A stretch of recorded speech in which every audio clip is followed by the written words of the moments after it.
Hello students, welcome to math Tandav classes. आज अपना lecture number है 57 और टॉपिक अपना क्या चल रहा है, वही मेंसुरेशन। और मेंसुरेशन में हमने लास्ट क्या किया था जी, क्यूब। आज उसके आगे करेंगे क्यूबॉइड। उसे क्या बोलते हैं, क्यूबॉइड। क्यूबॉइड को क्या बोलते हैं, घनाभ। कोई घनाभ कह देता है, घनाभ कह देता है।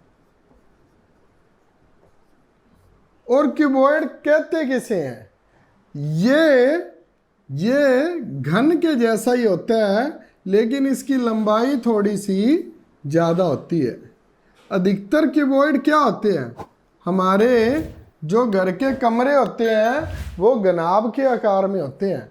उसमें क्या था, एक ना कभी भी आप फॉर्मूले याद मत करना, खुद बनाना सीखना और क्या बात कर रहे हैं उस प्रकार से सीखना। अब देखिए घनाभ है क्या।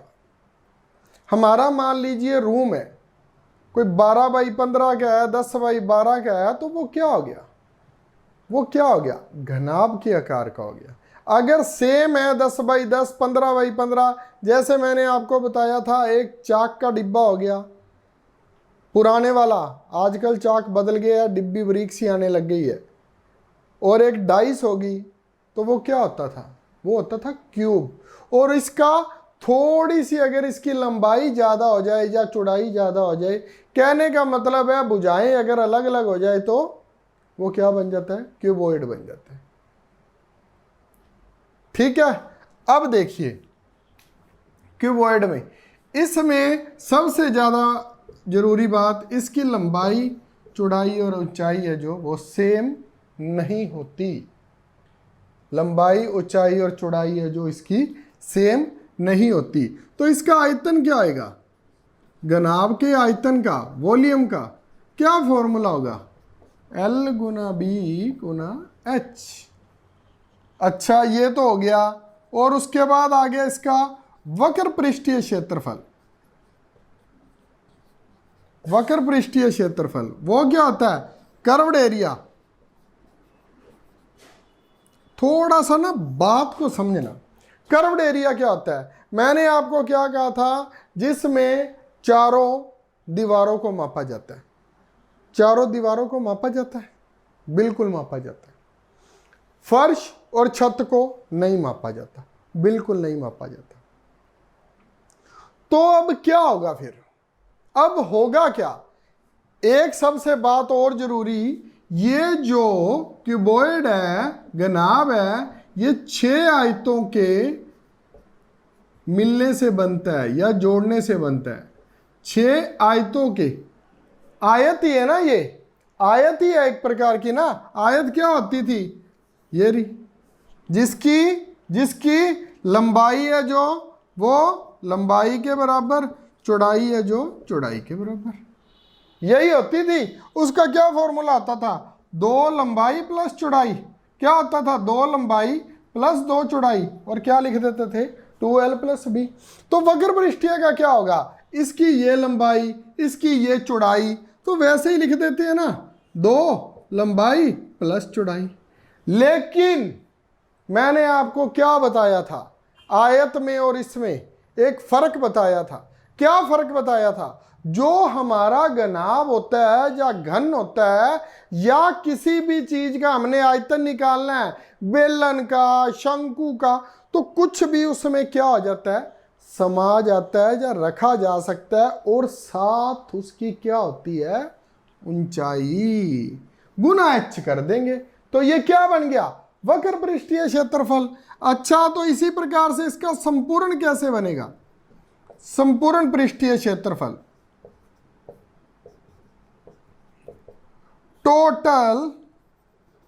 Total curved area, total curved area कैसे बनेगा। अब मेरी एक बात को फिर देखना और सुनना और समझना, क्या, अब इसकी कितनी लंबाइयां हैं, 2 लंबाई होगी, चौड़ाई होगी, ये लंबाई होगी ना, ये क्या होगी, चौड़ाई होगी। लंबाई चौड़ाई क्या होगी, 2L plus b. B plus h, h plus l, ये लीजिए। दो दो बार ना होगी सारी, लंबाई कितनी बार होगी? 2 बार। चौड़ाई कितनी बार होगी? ये क्या लिखूंगा मैं? 2 एल बी होगी, 2 बी एच होगी, 2 एल एच होगी। एल एच लिख लो या एच एल लिख लो, जो आपको ठीक लगे। तो मैंने उसको क्या कर दिया? 2 लंबाई 2 चौड़ाई, तो वो क्या हो गया? उसका फॉर्मूला बन गया। अच्छा, तो एक इसका और रह गया सबसे इंपॉर्टेंट।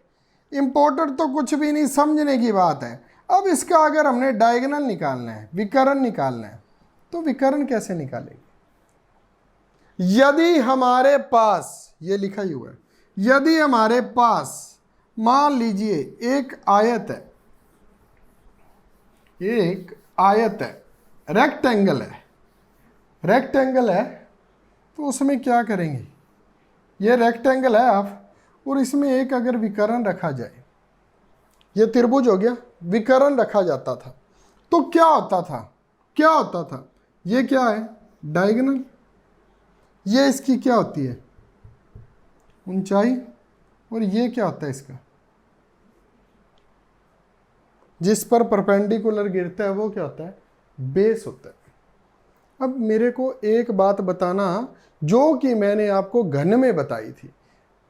ये रूम है, मान लीजिए ये गनाब के आकार का है, तो इसमें अगर हमने कोई छड़ या सरिया रखा है, तो इसकी लंबाई और चौड़ाई एक ऊपर वाले से लेकर नीचे वाले पर रखते हैं, तो क्या वो नीचे लग जाएगा सरिया? नहीं लगेगा। तो फर्श की क्या बन जाएगी? लंबाई और चौड़ाई, इन दोनों का क्या बन जाएगा? वो सुमेल बन जाएगा। इन दोनों का लंबाई और चौड़ाई, ये बनी कहां से? ये यहां से बनी, एच स्क्वायर एल स्क्वायर बराबर बी स्क्वायर। लंबाई और चौड़ाई है जो, एच इसका क्या हो जाता है फिर? ये लीजिए L square plus B square. तो L square plus B square क्या है? लंबाई प्लस चौड़ाई है ना जो रूम की, उसका अंडर रूट बन जाता है। तो वो क्या बन जाएगा? हमारा बेस बन जाएगा, क्योंकि छत भी है और फर्श भी है, उसमें छड़ रखी जा सकती है। तो वो छड़ को अगर नीचे भी रखेंगे तो वहां से भी एक एंगल बनाएगी। तो इससे हमारा फॉर्मूला क्या बन जाएगा? जैसे कि उसका बना था l square plus B square, और साथ में क्या? H square. एच स्क्वायर बना कैसे? वो आप निकाल लेना। किसका फॉर्मूला है ये? डी का। बना कैसे? खुद निकाल लेना। निकाल लोगे? देख लो, फिर भी देख लो क्या होएगा। करण क्या है हमारे पास? डी की स्क्वायर। आधार क्या है?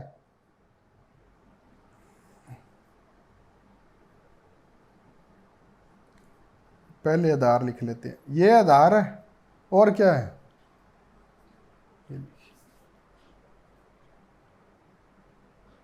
है कुछ गलत तो नहीं लिखा?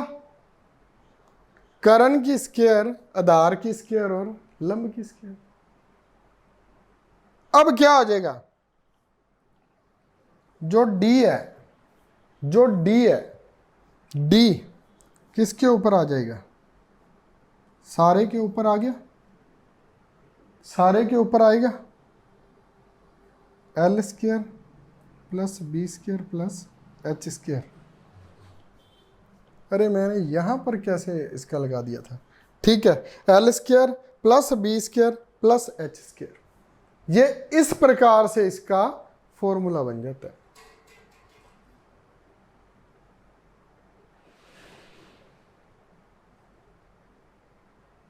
कुछ गलत तो नहीं लिखा मैंने? क्या आपको समझ आ गया? एक बार फिर देख लीजिए।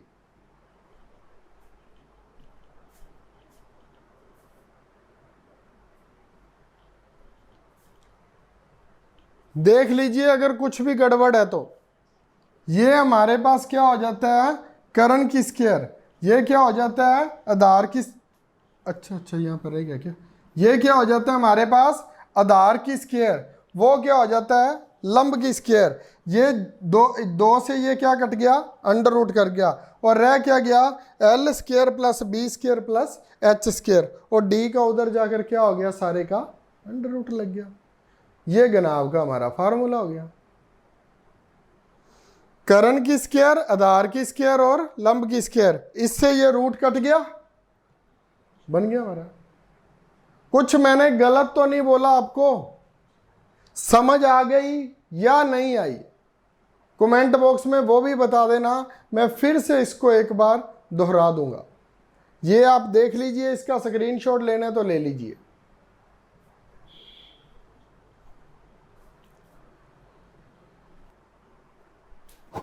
हाँ जी स्टूडेंट्स, अब हमारा घन और घनाभ का सम शुरू हो गए हैं।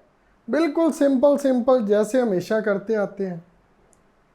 हाँ, सिंपल से कॉम्प्लेक्स की तरफ चलेंगे, लेकिन पहले तो बिल्कुल सिंपल। किस प्रकार से, एक घन की भुजा 64 मीटर है। घन की भुजा कितनी है, 64 मीटर। उसमें से 4 मीटर वाले कितने घन बना सकते हैं? क्या करेंगे, 64 को 4 से कर देंगे, 16 घन बन जाएंगे। ठीक हो गया, ऐसे ही होगा। ऐसे तो कभी भी नहीं होगा ना, थोड़ा सा इसका ध्यान रखना। अगर तो वहां पर वर्गाकार है तो क्या होगा, भुजा की स्क्वायर। ये बातों का ध्यान रखना भाई। यहां पर तो अलग अलग करते हैं, समझ आ जाती है। वहां पर सिर्फ घनाकार की जगह वर्गाकार लिखेगा। अगर वर्गाकार है तो 64 गुना 64 बटा 4 गुना 4, और अगर घन है तो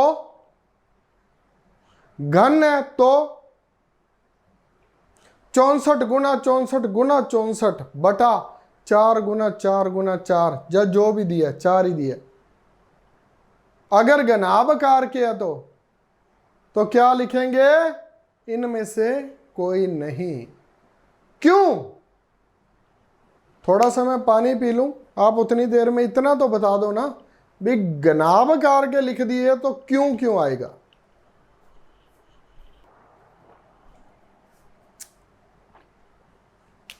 क्योंकि घनाभ की लंबाई, चौड़ाई और ऊंचाई एक नहीं हो सकती, इसलिए घन के ही हो सकते हैं। तो क्या करेंगे, 64 गुना 64 गुना 64, कहने का क्या मतलब है, एक ही क्यूब उसकी और एक ही क्यूब इसकी। अलग अलग होगी ना, A1 और A2 लिख दो, कभी एक ही क्यूब से एक ही क्यूब काट दो, क्या सर जी वहां पर एक आ गया। नीचे क्या आएगा, घन आकार क्या है, उसकी भी भुजा सेम होगी, 4 से 4 लो ऐसे काट दो, 4 और 4 और 16 और 4, ये कट गया 64। अब 64 का स्क्वायर तो आप 1 मिनट में बता दोगे, क्या होगा 64 का स्क्वायर। 50 से कितना ज्यादा है, 14। 25 में क्या जोड़ेंगे, 14। 25 और 14 39। 14 का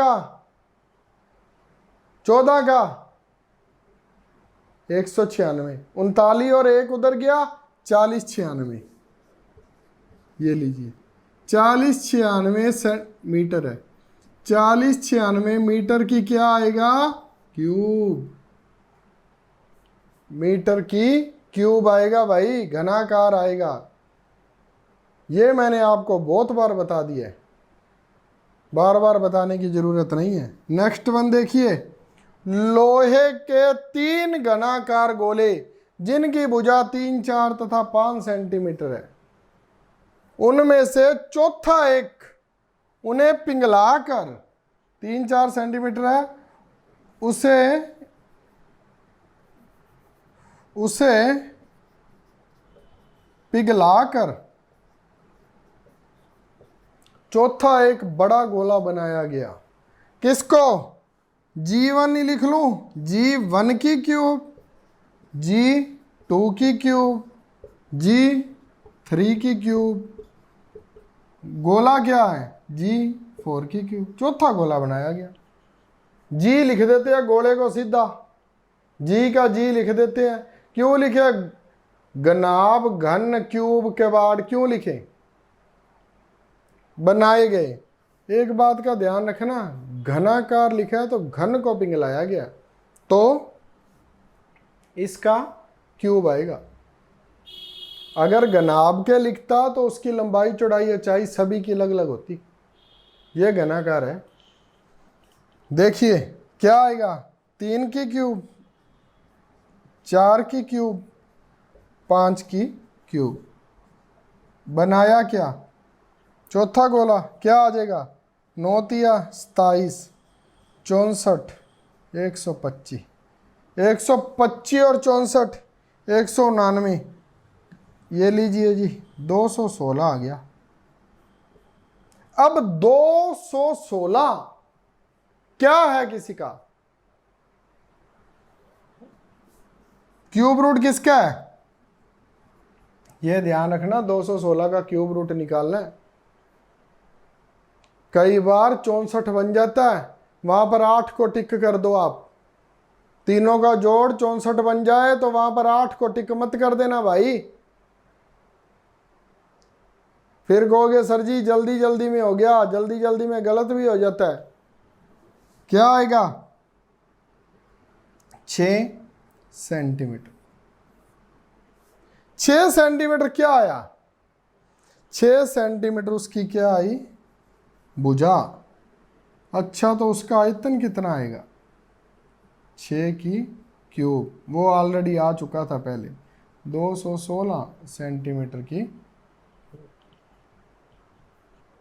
क्या कुछ मुश्किल था? अगर हां तो प्लीज फिर नोटबुक बंद कर देना, इससे सिंपल नहीं करवा सकता। कोई बात नहीं, ना पढ़ना चाहिए फिर, कोई बात नहीं। अगर यह भी मुश्किल लगे तो सिंपल नहीं है फिर कुछ भी मैथ में। नेक्स्ट करते हैं।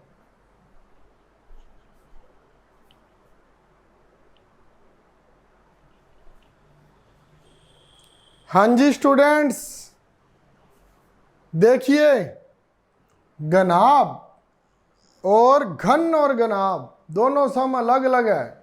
अब क्या आ गया? घनाभ। वैसे तो स्टूडेंट अगर आपको ना याद हो ना घन और घनाभ, तो आप तीनों भुजाओं को आपस में गुना कर देना, क्योंकि अगर घन और घनाभ में आपको प्रॉब्लम आ रही है, घन की भी वही भुजाएं आएंगी। मान लीजिए 4 4 4 तो तीनों को करना है, इसकी अगर 12 5 4 है तो 12 5 4 को कर दो। समझना ही है ना आपने, तो LBH को गुना कर दो आपस में, कंफ्यूज मत होना। पर अब देखिए, एक 12 metre, 12 metre, 9 metre, 18 metre, LBH इकट्ठा लिख दिया मैंने। लंबाई चौड़ाई कहने का मतलब है 12 मीटर लंबी, 9 मीटर चौड़ी और 18 मीटर ऊंची दीवार बनाने में 27 सेंटीमीटर लंबाई के, ये लंबाई है भाई अलग से है, ये 27 सेंटीमीटर लंबाई, 15 सेंटीमीटर चौड़ाई और 6 सेंटीमीटर ऊंचाई की कितनी ईंटें लगेगी? एक बात का ध्यान रखना, इसमें हमारे पास सारा क्या दिया हुआ है? मीटर में, और नीचे क्या है? सेंटीमीटर में। तो ऊपर सभी को क्या कर देंगे? 12 को क्या बना देंगे? 1200, 9 को 900, 18 को 1800। अब काट दो, अब काट दो। 15 छिका 90, 10 आ गया। अब 27 को काट देते हैं। किससे काटें? 27 को 9 के पहाड़े पर काट दे, 9 तिया 27, यहाँ पर 200 आ गया। ये 3 पर काट देते हैं, ये लो सारा ही कट गया जी, 400। 4 दूनी 8, कितनी जीरो हैं? 1 2 1 2 3, 3 और 5, ये लीजिए क्या बन गया? 8 लाख। 8 लाख ईंटें की जरूरत पड़ेगी। 8 लाख ईंटों की जरूरत पड़ेगी इतनी दीवार बनाने। फिर कह रहा हूं बड़े ध्यान से करना। 8,000, 80,000, 8 लाख, 80 लाख, ये 4 ऑप्शन दी होंगी उसमें, और हम ज्यादातर क्या होगा 80,000 पर कर देंगे क्लिक। भी सर 80 के जार ही लगेंगी, क्यों लगेंगी ये नहीं पता होता, बस टिक करना होता है। सम निकालकर भी गलत हो जाता है। ये बड़ा इंटरेस्टिंग है जी। अब 6 सेंटीमीटर घन वाले, 6 सेंटीमीटर भुजा वाले घन दिए हुए हैं जी, दो घन है, ठीक है। कितने वाले? 6 सेंटीमीटर वाले। उनको आपस में जोड़ा गया, ये जुड़ गया जी। उनको आपस में जोड़ा गया, क्या बनाया गया, क्या बन गया ये? घनाभ। तो इसकी लंबाई कितनी है? अब मान लीजिए, अब पहले ये 6 सेंटीमीटर थी, ये भी 6, ये 6, और ऊंचाई भी इसकी कितनी थी? 6। अब मेरे को एक बात बताओ, इसकी क्या बड़ी है? ऊंचाई कितनी थी? 6। अब कितनी है? 6। 6 ही है भाई, आपके सामने है, ये देख लीजिए। ये ना अंदर वाली जो होती है ये ऊंचाई होती है, ये क्या है? ये इसकी चौड़ाई है। आपको अगर ना समझ आए तो ये लो, ये डस्टर को देख लो, ये क्या है इसकी? ये ऊपर वाली क्या है? लंबाई। ये भी क्या है? लंबाई।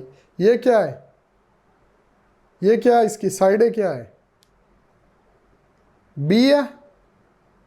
क्या है? चौड़ाई। और ये क्या है? सारा बीच का जो है, इसे बोलते हैं ऊंचाई। ऊंचाई कितनी है? 6। चौड़ाई कितनी है? 6। और लंबाई कितनी है भाई? अब मेरे को ये बताइए, लंबाई कितनी है? लंबाई अब इसकी 6 और 6 जोड़ने से बढ़ गई है। एक सिर्फ लंबाई ही तो बढ़ी है, और निकालना क्या है? संपूर्ण निकालो, वक्र निकालो, डायगोनल निकालिए, कुछ भी निकालिए, सारा कुछ पता है हमें। तो निकालना क्या है? संपूर्ण निकालना है। टोटल एरिया निकालना है इसका। टोटल कर्व्ड एरिया होता क्या है? टोटल कर्व्ड एरिया का क्या फॉर्मूला होता है? 2 बार लंबाई चौड़ाई, फिर चौड़ाई ऊंचाई, फिर लंबाई ऊंचाई। तो फिल कर दो ना, ये 2 आ गया। लंबाई कितनी है? 12, 12 6 72। बी और एच कितनी है? 6 6, कितना आ गया? 36। ये कितना आ गया? 72। सही है ना जी? 72 और 72 144, 144 और 36 180। 180 को किससे करनी है? 2 से। क्या आ गया? 360 सेंटीमीटर की क्यूब। क्यूब नहीं आएगा जी, क्षेत्रफल निकालना है, स्क्वायर आएगा। क्यों स्क्वायर आएगा वो आपको बताया हुआ है मैंने। आप क्षेत्रफल देखिए तो वर्ग लगा दिया करे ऊपर, आयतन नहीं निकाला है हमने। बस खत्म बात। एक आधा सम और करवा दूं, बहुत ज्यादा लेक्चर लंबा नहीं हुआ है। एक लास्ट सम और कर लो, फिर करेंगे कल से दोबारा।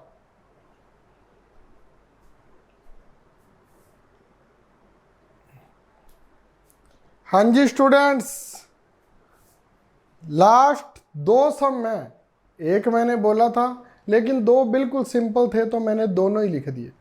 देखिए क्या कहता है वो, एक कमरे में कितने गनाब बक्से रखे जा सकते हैं यदि कमरे की लंबाई, यदि उसकी का कहने का क्या मतलब है, यदि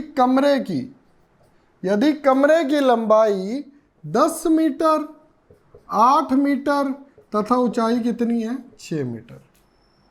तो ये क्या होता है, आप हमेशा याद रखना, कितनी टाइलें रखी जा सकती हैं, टाइलों के डिब्बे बोलने पड़ेंगे, कितनी टाइलों के डिब्बे। या कोई अपने पास है मान लीजिए गनाब आकार के डस्टर है, उसको कितना रखा जा सकता है उस कमरे में, वो उसका हमने ये अगर बताना है, साइज हमें पता है या नहीं पता, तो हमें किस प्रकार से निकालना होता है। तो क्या आएगा इस सभी का, ये फॉर्मूला लगता है। क्या रखी जाती है वो, एक प्रकार की हमने छड़ रखनी होती है, वो छड़ रखनी होती है भी, वो छड़ इतने लंबी इतनी चौड़ी हो गनाब आकार की, तो हम इतनी छड़ें रख सकते हैं, इतनी लकड़ियां रख सकते हैं, इतने डस्टर रख सकते हैं, इतने डिब्बे रख सकते हैं, कुछ भी आ सकता है। देखिए कैसे करेंगे, बस 10 की स्क्वायर, 8 की और 6 की, कितना आ गया 200, यही आएगा ना, 100 और 64 और 36, ठीक है जी 200। अब क्या आएगा फिर 10√2, 10√2 क्या है ये, 10√2 क्या है, मीटर। 10√2 मीटर क्या है, उसका क्या आ गया,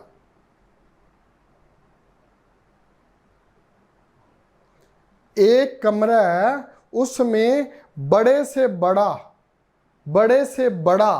गनाब बक्से रखा जा सकता है। इसका कहने का क्या मतलब है, बड़े से बड़ा गनाब बक्से का क्या मतलब है, वो गनाब आकार का बक्सा है, उसे कैसे रखा जाएगा, बड़ी से बड़ी लेंथ उसमें कौन सी रखी जा सकती है, अगर उसे इस प्रकार से रखा जाए तो।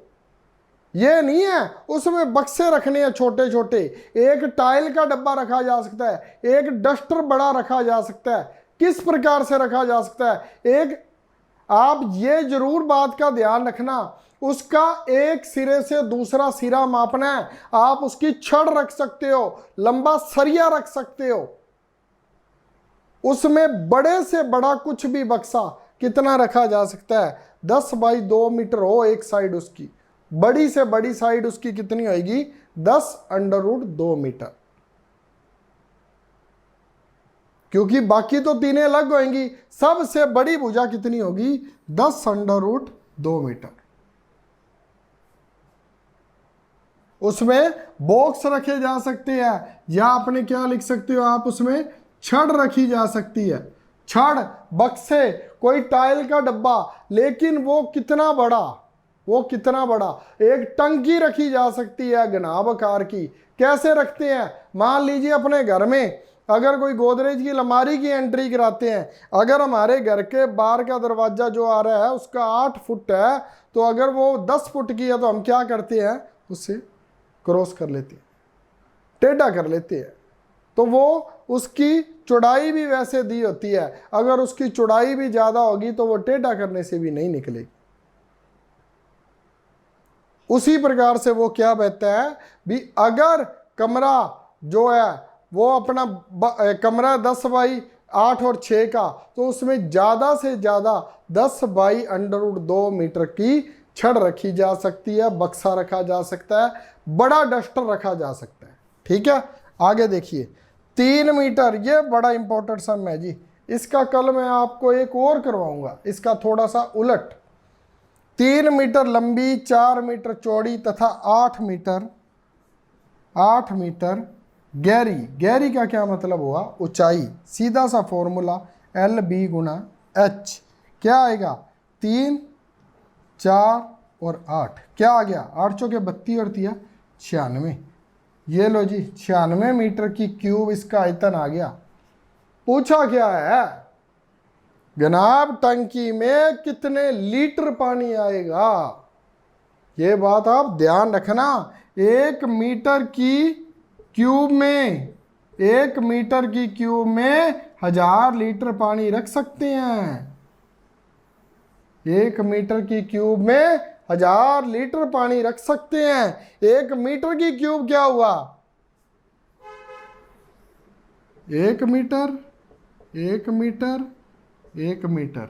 लेकिन क्या 1 मीटर 1 मीटर? ये कोई घनाभ है? घन बन गया ये घन नहीं है जी। अब घन बनेगा, अब बनेगा ये घन। ये लीजिए, ऐसा एक बक्सा जिसमें कोई चीज या वस्तु रखी जा सकती है। एक कमरा, ये भी तो एक टंकी का रूप है। अगर इसका जो दरवाजा है या खिड़कियां उसे बंद कर दें और अच्छा सा इसके नीचे और सिमटट डालकर, बजरी वगैरह डालकर, आरसीसी लेंटर डालकर अगर बना दे तो ये एक टंकी का रूप बन जाएगी। तो उसमें कितना पानी आएगा? 96 मीटर है तो 96 गुना 1000, 96,000 लीटर पानी रखा जा सकता है। क्या मैं सही हूं या गलत हूं? ये आप मेरे को, अगर आपके घर कोई मिस्त्री है या नहीं तो उससे पूछ कर भी बताना, क्या मेरे द्वारा लिखा गया सही है या गलत है। 1 मीटर क्या है? ये मैंने आपको घन बनाकर दिखाया, लेकिन उसने हमें घन नहीं दे रखा। 1 मीटर तीनों का घन बनाया तो इसमें 1000 लीटर पानी आएगा। 1000 लीटर, क्योंकि तीनों क्या है? ये घन है, क्यूब है। अगर 8 मीटर, 4 मीटर और 3 मीटर की टंकी है तो उसमें कितना पानी आएगा? अगर आपके घर कोई मिस्त्री है, अगर वो पानी की टंकी बनाते रहते हैं तो उनसे पूछना, क्या मेरी बात सही है? 1 मीटर में लगभग 3 फुट होते हैं और 1 फुट में 12 इंच होते हैं। ये फिर करेंगे किसी दिन, पूरा आपको एग्जैक्ट बताऊंगा क्या क्या होता है। Thank you very much. Radhe Radhe. अगर मेरी वीडियो पसंद आए तो लाइक, शेयर और सब्सक्राइब करना मत भूलना। जय भोले की। फिर मिलेंगे नई वीडियो के साथ।